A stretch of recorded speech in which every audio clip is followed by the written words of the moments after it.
There's an argument in favor of cherry-picking selective releases of texts. There's an argument in favor of only telling the American public what is best in the interests of wanting to take down a sitting president. Maybe you should ask what was said inside of Volker's deposition during his transcribed interview with regards to Adam Schiff's fairy tale quid pro quo charge that aid from the United States to Ukraine was being linked to an investigation into the Bidens. Why don't you ask, what did Ambassador Volker say about that? That's a great question. I'm glad that you asked that question.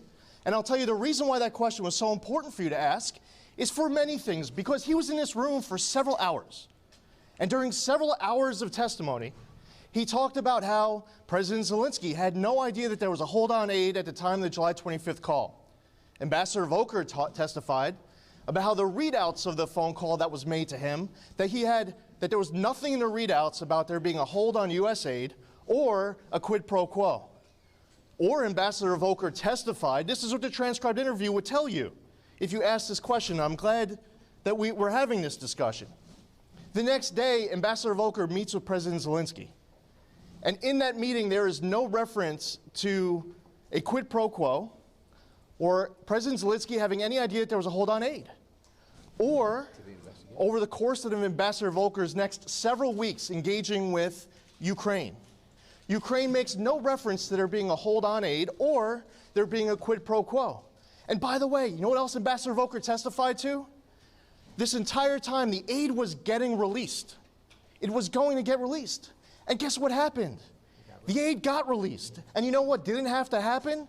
There was no new investigation that had to get created. This whole thing is a fairy tale. Adam Schiff is misleading you, and you're playing along with it. Many of you are, and the American public is then getting deceived. When Adam Schiff said, for example, that President Trump was asking President Zelensky to manufacture dirt on the Bidens, you know what Ambassador Volker testified to?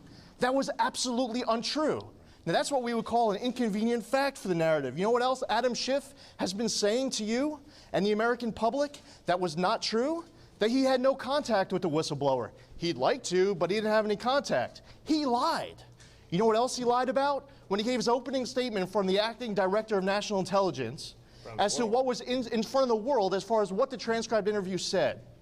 Now, going back to Ambassador Volker's transcribed interview and a process, we were here ready to do our part. If anyone is going to testify behind those closed doors, we're going to make sure that we're there to ensure that the other 99% of the story is being told. Because guess what? If we weren't there last Thursday, you would have no idea of everything that Ambassador Volker said to obliterate Adam Schiff's fairy tale quid pro quo charge. You would have no idea. So we're here. Now, as far as the administration goes, if they don't want to send Ambassador Sondland here, because this is a kangaroo court, because there has not been a vote to launch an impeachment inquiry, because the minority does not have any rights for subpoenas, because the president doesn't have the right to have counsel present to ask questions, for subpoena power, to present evidence. This entire thing is a political charade, is a clown show. We're here, we're ready for whoever's going to be testifying in the other room, but we have to be here, because if we're not, Adam Schiff sure as heck is not going to tell you. Because all he has to do is right now release that transcribed interview, because he won't, because it destroys his narrative. It undercuts it, it blows it up. That's what we heard over the course of several hours. And by the way, Jerry Connolly comes on to, Aaron Burnett's show on CNN at 7 o'clock on Thursday, and they have a back and forth. They play a clip from Jim Jordan, they play a clip from me, where they're basically saying, Jerry Connolly, you didn't hear anything of what Jim Jordan and Lee Zeldin says that they heard, right? And they have this back and forth, basically dumbing down their audience. And what isn't pointed out in that back and forth is that Jerry Connolly was the last person to show up. He's the first one to leave instantly. He wasn't there for any of it. So what's important is that we are here, and we can answer any question you want as far as what Ambassador Volker testified to, credibly, exceptionally, professionally. But you're not asking any of the most important questions. Some of you are, but many of you aren't asking the most important questions, such as, what did you hear last Thursday that we don't yet know about? Adam Schiff won't answer it, but he should. He should release the transcript.